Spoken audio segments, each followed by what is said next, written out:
है, पटना में भी कार्यक्रम हुआ और आपने वहां से बक्सर की आवाज को बुलंद किया, क्या कहेंगे? देखिए, एक बात आपको बता देते हैं। भारत में बक्सर एक ऐसा जिला है जो अयोध्या, काशी, मथुरा, वृंदावन की तरह सबसे मजबूत और पुराना सनातन संस्कृति धरोहर है। और ये हमने बक्सर का इतिहास को बदलने के लिए लड़ाई लड़ रहे हैं और ये पटना तक इसकी लड़ाई लड़ रहे हैं।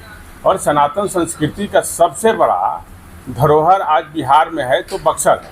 तो बक्सर की लड़ाई हम लड़ रहे हैं और बक्सर की मजबूती से लड़ाई लड़ रहे हैं। और ऐसा नहीं, मजबूती से लड़ाई लड़ रहे हैं। हम बक्सर के सनातन संस्कृति को कमज़ोर नहीं होने देंगे।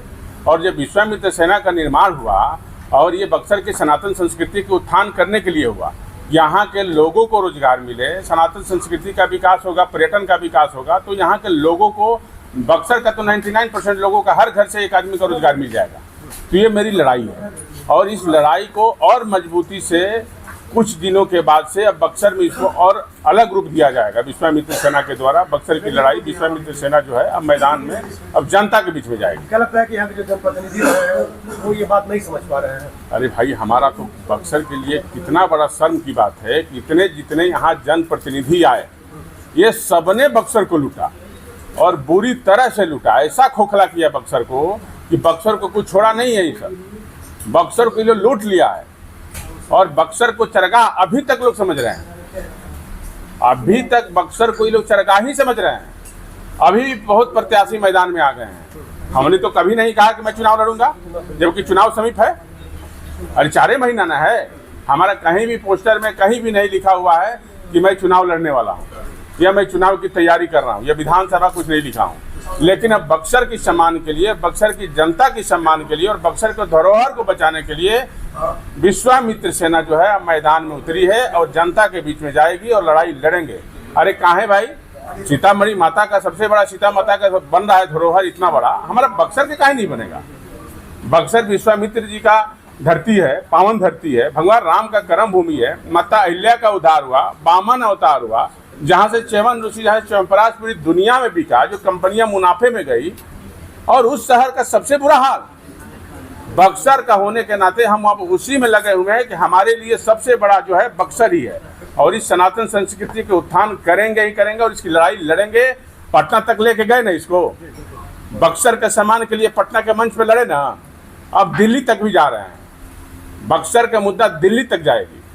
तो बक्सर अब पीछे नहीं है। आज बक्सर को पूरा देश में लोग जान गया ना कि बक्सर की क्या धरती है, बक्सर का सनातन संस्कृति का इतिहास क्या है, पूरा देश में जान गया ना। हम सबकी बात कर रहे हैं, हम किसी एक की बात नहीं कर रहे हैं। हर घर का रोजगार की बात कर रहे हैं, हर व्यक्ति के रोजगार की बात कर रहे हैं, बेहतर स्वास्थ्य सुविधा की बात कर रहे हैं।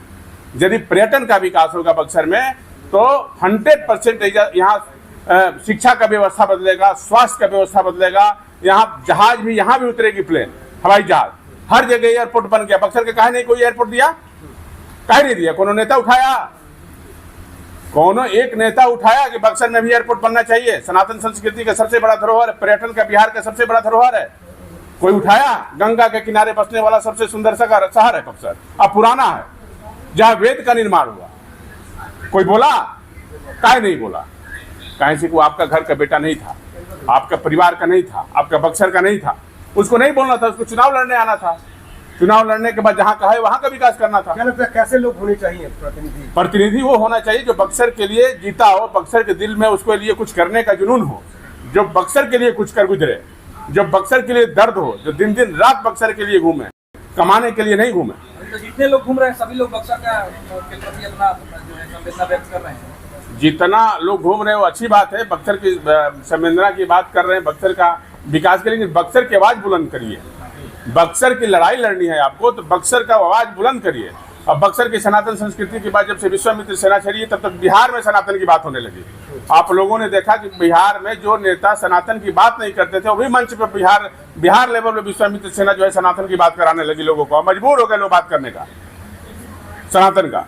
और यहाँ तो लड़ाई बस केवल इसलिए है कि यहाँ की लड़ाई बस सबसे कमजोर करने की है, बक्सर को कमजोर करने की है। अरे विधायक बनना बड़ी बात क्या है? विधायक, जितना विधायक में लोग खर्चा करेंगे कि उतना, उससे ज़्यादा तो हमने विश्वामित्र सेना को संगठन में, अपने लोगों के बीच में, गाँव के बीच में, बच्चों को पढ़ाने में उतना तो हम मदद कर रहे हैं। चुनाव में तो हमको तो बक्सर का प्रेम है ना, हम बक्सर के हैं ना, तो हम चाहते हैं कि बक्सर का इतिहास बदले। कहीं कि हमने ठोकर खाया है, बिहारी होने के नाते और बक्सर के होने के नाते हमने ठोकर खाया है। हमने उस दर्द को झेला है, उसको हमने समझा है कि बिहारी की क्या स्थिति है बाहर, हम इसको समझे हैं। और ये लड़ाई इसलिए लड़े हैं कि ये मेरा एकदम जुनून बन गया है, बक्सर जुनून बन गया है। बिहारियों की दर्द की बात तो प्रशांत किशोर जी कर रहे हैं। देखिए, प्रशांत किशोर कर रहे हैं, बहुत अच्छी बात है कि प्रशांत किशोर कर रहे हैं, लेकिन प्रशांत किशोर जी ये कितने पावरफुल व्यक्ति हैं और थे। इन्होंने प्रधानमंत्री से लेकर मुख्यमंत्री तक का लोग कहते हैं कि हमने उनके बनवाया या मेरा उसमें मजबूती से मैं उनका साथ देता हूं, लेकिन बक्सर की बात तो कहते हैं, लेकिन बक्सर के लिए उन्होंने क्या किया? कैबिनेट मंत्री का दर्जा मिला था उनको कैबिनेट मंत्री का दर्जा मिला हुआ था बिहार में। आज एक भी कोई ऐसा चीज बना देते तो बक्सर के लोग कहते हैं कि नहीं, देखिए इन्होंने बक्सर के लिए कुछ किया है। हर बड़ा नेता जो बना है अपने क्षेत्र से बड़ा नेता बना है, उसको दिखाने के लिए कि देखिए हमारे बक्सर में हमारा इतिहास क्या है, देखिए मैंने ये काम किया है, आइए हमारे बक्सर में घूमने आइए, हमने क्या बदला है। हर बड़ा नेता का क्षेत्र है, पहले वो अपने घर को मजबूत करता है। प्रशांत किशोर का कार्यक्रम 11 तारीख को डुमराव में होने जा रहा है, तो क्या उनका विरोध होगा? देखिए, हमारा प्रशांत किशोर किसी का विरोध करने की हमारी बात नहीं है। हम तो जनता के बीच में ये आए हैं कि हमारा बक्सर सनातन संस्कृति की लड़ाई है और इस लड़ाई को मजबूती से देने के लिए विश्वामित्र सेना मैदान में उतरी है और उसको सम्मान दिलाने के लिए, बक्सर का सम्मान दिलाने के लिए। और कोई कहता है कि रोजगार कहाँ से मिलेगा? कौन सरकार के पास इतना खजाना पड़ा है कि 10 लाख लोगों को रोजगार दे देगी और सबको सैलरी दे देगी? है सैलरी किसी में देने के लिए? आप जाइए, गुजरात की बात करते हैं आप लोग। गुजरात के हर एक व्यक्ति जो है व्यवसाय करता है और व्यापार करता है। हर आदमी व्यवसाय और व्यापार करता है और इसलिए गुजरात सबसे आगे है और यहाँ के लोग गुजरात में काम करने जाते हैं। तो हमारे यहाँ केवल पर्यटन के अलावा कोई विकास है? जो हमारा बक्सर जो है, इसी तरह बिहार में कई ऐसा धार्मिक स्थल है जहाँ पर्यटन के अलावा कोई जगह नहीं है जो विकास हो सकता है। आप ही लोग बताइए, आधा बिहार पानी में डूब जाता है, आधा बिहार पहाड़ी है, जगह नहीं है आपके पास, कहाँ से विकास कर दीजिएगा? कहाँ से फैक्ट्री आएगी? कौन लगाएगा फैक्ट्री यहाँ? हर सरकार प्रयास करती है, तो ऐसा नहीं है कि हम किसी सरकार में दोष देते हैं कि प्रयास नहीं करती है, लेकिन पर्यटन के अलावा आपका कोई विकास नहीं है। आप लोगों को देखना है इसमें कितने लोग जाए हैं, काशी गए, जाइए वृंदावन, लाखों लोग रोज दर्शन करते हैं लाइन लगा के। वहाँ देखिए, होटल से लेकर फूल बेचने वाले से लेकर रिक्शा चलाने वाले से लेकर, देखिए वहाँ की क्या भव्यता है। 7 स्टार और 5 स्टार होटल खुला हुआ है 50 को। तो हर आदमी को रोजगार मिल रहा है ना भाई। हर आदमी अपने बच्चे को बढ़िया से बढ़िया स्कूल में पढ़ा सकता है, अच्छे से अच्छे स्कूल में पढ़ा सकता है, लेकिन यहाँ से सैलरी के आधार पर कहाँ से सैलरी देंगे? आपका स्टेट सबसे पिछड़ा हुआ है। बदलना है तो बिहार नहीं, बक्सर की तरह पर्यटन बनाइए हर जिला को, कि लोग वहाँ को देखने आए, वहाँ को रोजगार मिले, वहाँ के लोगों को सारी सुविधा मिले। विधानसभा चुनाव में विश्वामित्र सेना एनडीए के साथ होगी या महागठबंधन? हम जो भगवान राम और विश्वामित्र की बात करेगा, विश्वामित्र सेना उसी के साथ रहेगी, ये जान लीजिए। राजकुमार जी, हर बार आप सनातन की बात करते, लेकिन कभी आपने ये नहीं कहा कि बक्सर शिक्षा का हब बने, आईटी का हब एकदम बने। बोलते हैं, हम हमेशा बोलते हैं। आप समझिए, यदि यहाँ पर्यटन का विकास होगा तो शिक्षा का विकास नहीं होगा। आप हमको बता दीजिए, आप बताइए कि हॉस्पिटल बनेगा कि नहीं बनेगा? यहाँ जब दुनिया के हवाई जहाज जब उतरेगी और पर्यटन का विकास होगा तो यहाँ सबसे बढ़िया एजुकेशन का हब होगा, सबसे बढ़िया स्वास्थ्य का हब होगा। क्या नहीं हो जाएगा बताइए? हम तो हमेशा कहते हैं कि बेहतर शिक्षा मिलेगी, बेहतर हेल्थ जो है स्वास्थ्य सुविधा मिलेगी। आपको नहीं जाना होगा बनारस, यहाँ सबसे बड़ा हॉस्पिटल बनेगा, यहाँ पूरा पूर्वांचल का सबसे बड़ा हब बन जाएगा बक्सर। भाई पर्यटन का विकास होगा, जहाँ लोग आएंगे वहाँ तो बनेगा। अभी तक काहे नहीं बना? आपके पर्यटन का नहीं था, यहाँ विकास नहीं था, इसलिए नहीं बना। जो हम मांग रख रहे हैं, जब विकास होगा तो यहाँ सारी चीजें होगी, हॉस्पिटल भी होगा, यहाँ सबसे बड़ा एजुकेशन सेंटर भी होगा, यूनिवर्सिटी भी होगी, यहाँ तमाम सुविधाएं होगी।